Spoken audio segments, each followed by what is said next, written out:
Bismillahirrahmanirrahim. Assalamualaikum warahmatullahi wabarakatuh.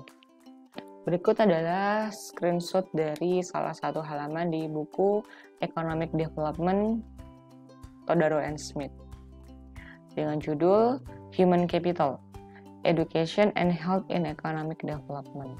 Human Capital, modal manusia, sumber daya manusia, dan di sesi ke-7 memang topik kita adalah tentang indeks pembangunan manusia, dan sebelumnya kita akan bahas tentang human capital mengenai sumber daya manusia. Nah, di sini ada education and health yang dijadikan dalam satu subbab. Kenapa ini menjadi dibicarakan dalam satu subbab dan penting dalam economic development? Ini ada keterkaitan antara education dengan health, antara pendidikan dengan kesehatan. Ini saling berkelindan, saling terkait, yang menunjang economic development.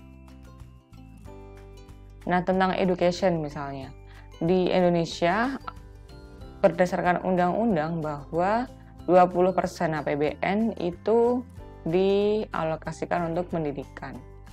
Di sini ada beberapa kalimat. Yang pertama dari Presiden World Bank tahun 2013, untuk mengakhiri kemiskinan dan meningkatkan kesejahteraan, maka suatu negara ini membutuhkan pertumbuhan ekonomi yang inklusif. Apa itu pertumbuhan ekonomi yang inklusif?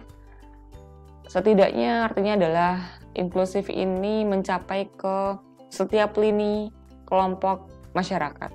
Tidak hanya segelintir orang. Pertumbuhan ekonominya tinggi, pembangunannya banyak gitu ya, jalan-jalan, gedung bertingkat, segala macam. Tetapi nyampe nggak ke lini masyarakat yang bawah? Nah, ini kalau nyampe berarti dia inklusif. Jadi berbagai kelompok masyarakat ini tercover oleh dampak positif dari economic growth. Atau sering kita sebut sebagai trickle down effect. Bagaimana pertumbuhan ekonomi itu akan menetes ke bawah, ke lapisan masyarakat yang terbawah pun. Nah, kemudian Gary Becker, peraih Nobel.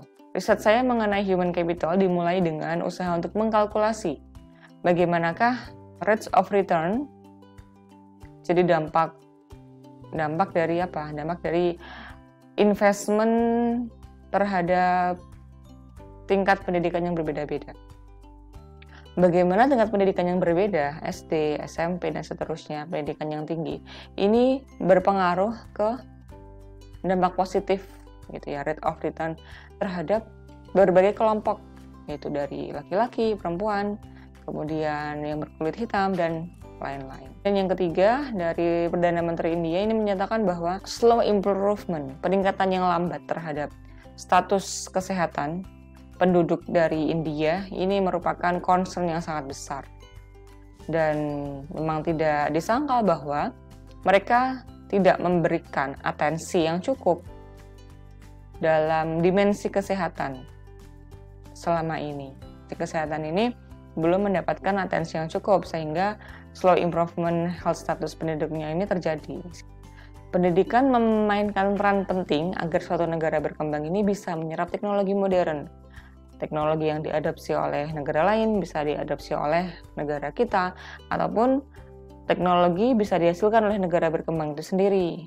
Untuk mengembangkan kapasitas individu, ini juga butuh pendidikan. Sehingga nanti impact-nya kemana? Ke pertumbuhan dan juga pembangunan suatu negara. Kesehatan merupakan prasyarat untuk peningkatan produktivitas dan keberhasilan pendidikan itu sendiri. Kalau nggak sehat, maka nggak bisa belajar. Dengan demikian, dua hal tersebut merupakan komponen penting dalam pertumbuhan dan pembangunan sebagai input dalam fungsi agregat. Hubungan antara investasi di bidang kesehatan dan pendidikan. Bagaimanakah kesehatan ini mempengaruhi pendidikan, dan juga bagaimana pendidikan mempengaruhi return on investment dari kesehatan. Yang pertama, capital kesehatan yang tinggi akan meningkatkan return on investment dalam pendidikan untuk beberapa alasan. Kenapa? Karena begini. Yang pertama, kesehatan itu adalah faktor penting dalam kehadiran sekolah, dalam tingkat kehadiran sekolah. Yang kedua, anak-anak yang sehat ini akan lebih sukses di sekolahnya. dan belajar lebih efisien. Kemudian tingkat kematian anak-anak usia sekolah ini akan meningkatkan cost of education per worker. Biaya pendidikan per worker akan semakin tinggi kalau death of school age children ini meningkat. Lalu longer lifespan, semakin panjang waktu hidup, ini return to investment in education akan meningkat juga. Misalnya dokter ini mempunyai pendidikan yang lama ya, dari lulus sekolah S1, koas, spesialis, uangnya juga besar. Jadi investasi pendidikan ini besar untuk salah satunya profilnya adalah dokter nih ya. Kemudian kalau semakin lama dokter ini hidup, maka dia bisa memberikan lebih, bermanfaatnya lebih. Longer lifespan akan meningkatkan return to investment in education. Kemudian individu yang lebih sehat akan lebih produktif dalam menggunakan hasil pendidikannya. Kalau sakit-sakitan gitu kan kurang produktif, misalnya seseorang sudah berpendidikan tinggi tapi dia kurang sehat, kurang produktif lah dia dalam menggunakan hasil pendidikannya. Kemudian greater education capital meningkatkan return on investment dari kesehatan. Kenapa? Karena yang pertama, banyak program kesehatan ini bersandar pada skill yang didapatkan dari sekolah. Kemudian di sekolah seseorang itu akan belajar hal-hal mendasar terkait hygiene, kehigienitasan, harus cuci tangan, harus bersih-bersih, itu kan diajarkan di sekolah ya. Sanitasi dipraktekkan. Kemudian education itu dibutuhkan dalam melatih tenaga kesehatan. Kemudian education akan mengurangi delay childbearing. Perspektifnya adalah kalau berpendidikan maka cenderung tidak menikah di usia muda.